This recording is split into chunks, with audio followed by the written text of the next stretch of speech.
aceea drego sâmbăta, când se lumina de ziua cea din-tâia săptămânii, a venit să vadă mormântul Maria Magdalena și celelalte Marie. Și iată s-a făcut cu tremur mare, căci îngerul Domnului, pogorându-se din cer și venind a prăvălit piatra de la ușă și a stat deasupra ei. Și înfățișarea lui era luminoasă. Și Iisus le-a zis, nu vă temeți, mergeți și spuneți fraților mei să meargă în Galileea și acolo mă vor vedea. Slavă Sfinte și cele de o ființă și de viață și nedespărțit de trăim, totdeauna acum și pururea și în vecii vecilor. Amin. Hristos a înviat! Hristos a înviat! Hristos a înviat! Hristos a înviat din morți, cu moartea pe moarte rănind, și celor din mormânturi viață dăruindu-i, și celor din mormânturi viață dăruindu-le. Și acum și pururea și în vecii vecilor. Amin. Hristos a înviat din morți, cu moartea pe moarte cătând, și celor din mormânturi viață dăruindu-i.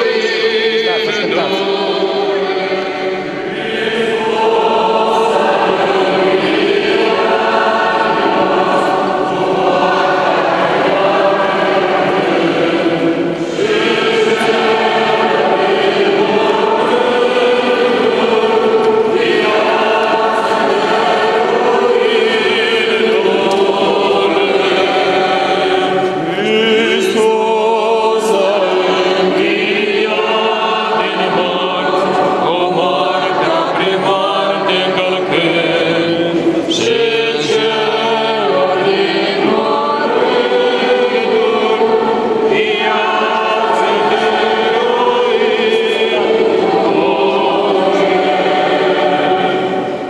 Hristos a înviat! Hristos a înviat! Hristos a înviat!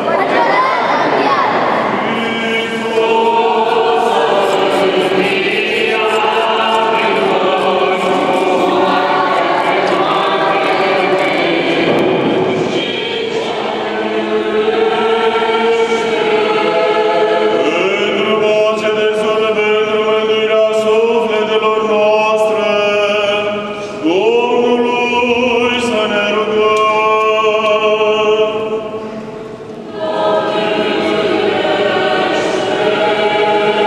Pentru pacea toată lumea, pentru bunăstarea Sfinților lui Dumnezeu, biserici și pentru unirea tuturor, Domnului să ne rugăm.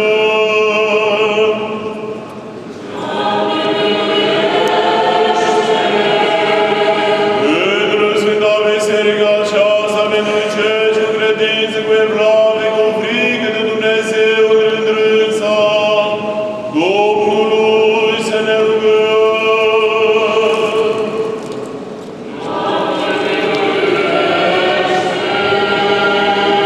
Pentru înalt preasfințitul și Părintele nostru, înalt preasfințitul Iosif, mitropolitul Europei Occidentale și Meridionale, și episcopul vicar de Italia, Siluan, și pentru cinstita preoțimicianul Hristos diaconime, pentru tot clerul și poporul Domnului să ne rugăm.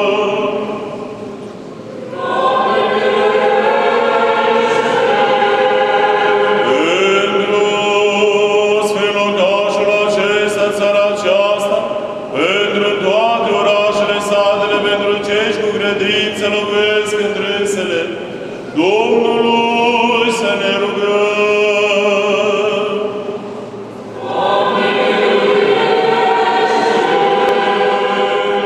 Ca să fim izbăviți noi din tot necazul, mânia, primejdia și nevoia, Domnului să ne rugăm.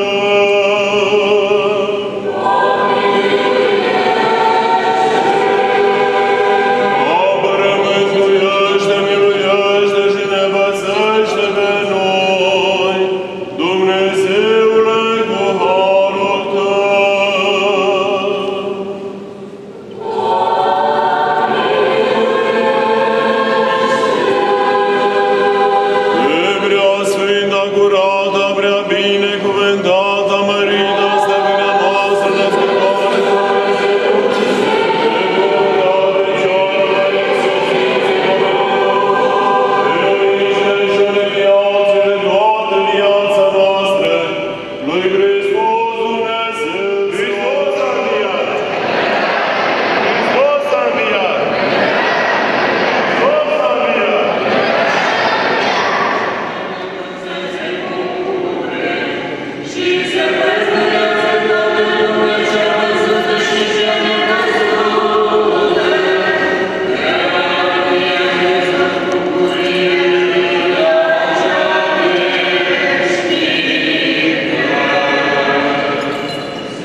Iubiți credincioși, numim sărbătoarea de astăzi Paști după cuvântul care vechiul grai evresc însemnează trecere, fiindcă aceasta este ziua în care Dumnezeu a adus la început lumea, dintr-o neființă într-o ființă.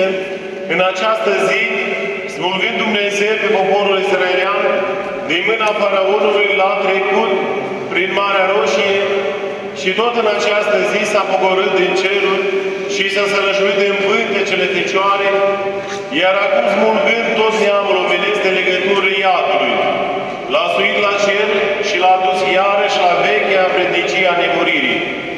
Dar pogorându-se la ea, Domnul nu a înviat pe toți, câți erau acolo, ci numai pe cei care au voit să creadă în El. Și sufletul Sfinților de viac, ținute cu sila de ea, le-a slobozit și a dăruit tuturor putințe de se urce la ceruri. Drept aceea, bucurându-ne peste fire, prăznuind cu o strălucire învierea, închipunând bucuria cu care s-a îmbogățit firea noastră prin îndurarea milostivirilor Dumnezeu. De asemenea, dându-ne unui altuia obișnuită sărutare de înviere, prăznuim și respirarea vrajbei, arătând prin această unire noastră cu Dumnezeu și cu îngerii Săi. Iar învierea Domnului așa s-a petrecut. La miezul nopții, pe când străjerii păzeau mormântul, pământul s-a cutremurat și un înger s-a pogorât și a răsturnat piatra de pe mormânt. Ostașii care văzuseră aceasta s-au înspăimântat și au fugit. Numai după aceea s-a petrecut venirea femeilor la mormânt sâmbătă, după miezul nopții, aproape de revărsarea zorilor. Învierea a cunoscut-o întâi Maria, lui Dumnezeu, care, după cum grăiește Evanghelia de la Matei, ședea la mormânt împreună cu Maria Magdalena. Dar spre el nu se a aruncat îndoială asupra învierii din pricina dragostei de mamă pentru Fiul Său. De aceea zic evangheliștii că Domnul s-a arătat mai întâi Mariei Magdalena. Ea a văzut pe îngerul ce stă pe piatră și plecându-se a văzut și pe cei dinăuntru mormântului care au vestit învierea Domnului și au grăit. A înviat. Nu mai este aici. Iată locul unde l-a pus pe dânsul. Deci, auzind ea aceasta, a alergat de grab la ucenicii cei mai înflăcărați, la Petru și la Ioan, și a vestit lor învierea. Iar întorcându-se ea cu celelalte Marie la mormânt, le-au întâmpinat pe ele Hristos zicându-le: bucurați-vă!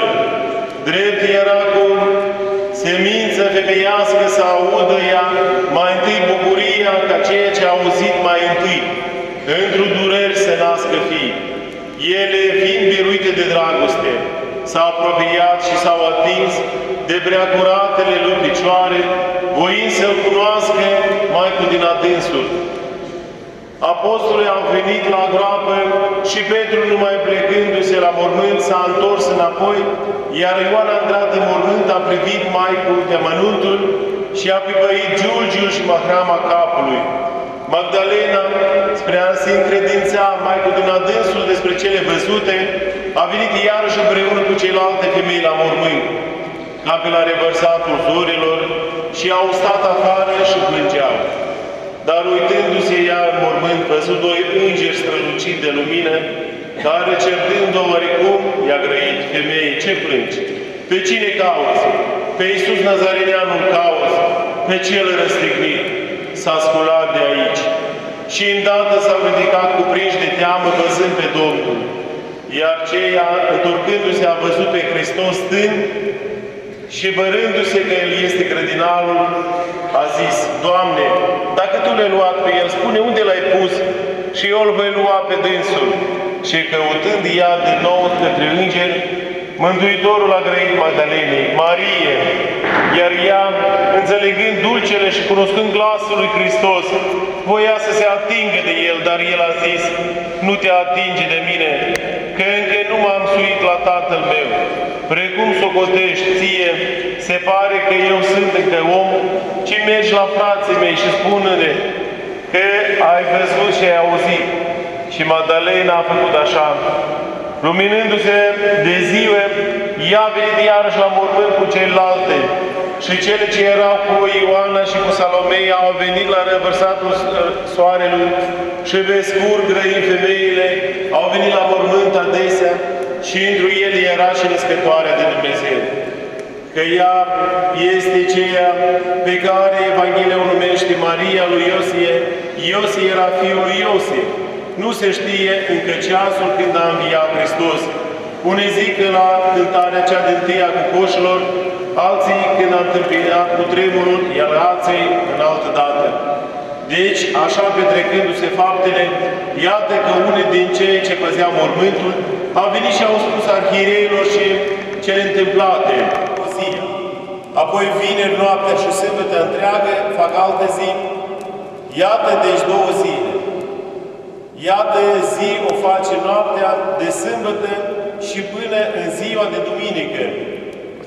Fiindcă după o parte a începutului se înțelege întregul. Deci altă întindere de zi. Iată, dar și ziua a 3-a, sau altfel. Hristos a răstignit vineri în ceasul al 3-lea. De la ceasul al 6-lea până în ceasul al 9-lea s-a făcut întuneric. Aceasta înțelege noapte.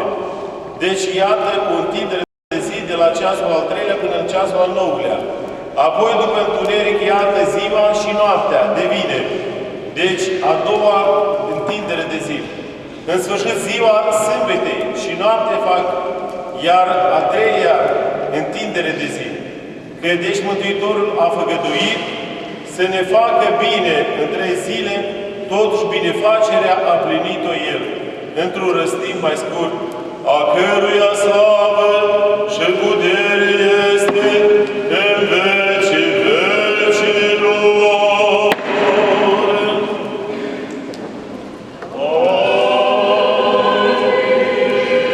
Hristos a înviat!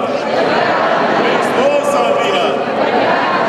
Hristos a înviat!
Ореște свидетелем Бедовым, что вся вера трезидим во Христос, дадут и вияться.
Hristos a înviat!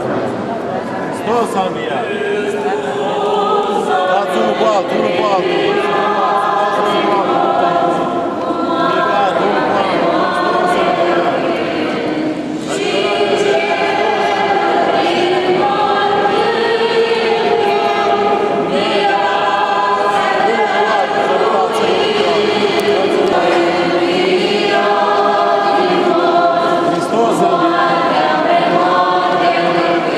Hristos a înviat!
învățătură a celui dintre Sfinți Părintele nostru Ioan Gură de Aur, arhiepiscopul Constantinopolului, în sfântă și luminată zi a slăvirii și mântuitoare învierea lui Hristos, Dumnezeul nostru. De este cineva binecredincios și iubitor de Dumnezeu, să se bucure în acest praznic frumos și luminat. De este cineva slugă înțeleaptă, să intre bucurându-se într-o bucuria Domnului său. De s-a ostenit cineva postind, să-și ia acum răsplată. De a lucra cineva din ceasul cel dintâi, că-și primească astăzi plata cea dreaptă. De a veni cineva după ceasul al treilea, mulțumind să prăzuiască. De a ajunge cineva după ceasul al șaselea, să nu se îndoiască nici de cum, căci cu nimic nu va fi păgubit. De a întârzia cineva până în ceasul al nouălea, să se apropie, nici de cum îndoindu-se, de a ajunge cineva abia în ceasul al 11-lea, să nu se teamă din pricina întârzierii, căci darnic fiind stăpânul, primește pe cel de pe urmă ca și pe cel de tâi, odihnește pe cel din al 11-lea ceas ca și pe Cel ce a lucrat în ceasul întâi, și pe Cel ce pe urmă miluiește, și pe Cel dintâi mângâie, și aceluia plătește și acum dăruiește, și faptele le primește, și gândul îl ține în seamă, și lucrul prețuiește, și voința o laudă. Pentru aceasta, intrați toți într-o bucuria Domnului nostru, și cei dintâi și cei de-a doilea luați plată. Bogații și săraci împreună bucurați-vă. Cei la ce v-ați înfrânat și cei leniși, cinstiți ziua. Că cei ce ați postit și cei care n-au postit, veseliți-vă astăzi. Masa este plină, ospătați-vă toți. Vițelul este mult, nimeni să nu iasă flămând. Gustați toți din ospățul credinței. Împărtășiți-vă toți din bogăția bunătății. Să nu se plângă nimeni de lipsă, că s-a arătat împărăția cea de obște. Nimeni să nu tânguiască pentru păcate, că din mormânt iertare a răsărit. Nimeni să nu se teamă de moarte, că ne-a izbăvit pe noi moartea Mântuitorului. A stins-o pe ea, cela ce a fost ținut de ea. Predată iadul cela ce s-a pogorât în ea. Umilitul de amărăciune, fiindcă gustând de trupul lui, și aceasta mai înainte, înțelegând de Isaia, a strigat: iadul zice s-a amărât, întâmpinându-te pe tine jos, amărându-se și s-a stricat. A primit ceea ce vedea și a căzut prin ceea ce vedea. Unde ți este moartea boldul? Unde ți este iadul biruința? Înviat a Hristos și tu ai fost nimicit. Sculat-se a Hristos și au căzut diavolii. Înviat a Hristos și cu bucuria îngerilor. Înviază Hristos și viața stăpânește. Înviat a Hristos, niciun mort nu este în groapă, că Hristos, culându-se din morți, începătură celor dormiți s-a făcut. Lui se cuvine slavă și stăpânire în vecii vecilor.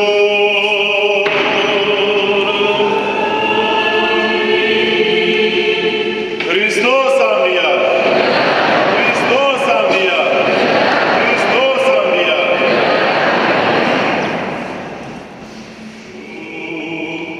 Acum și pururea și în vecii vecilor.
bucurăm, să ne veselim întru ea.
Hristos a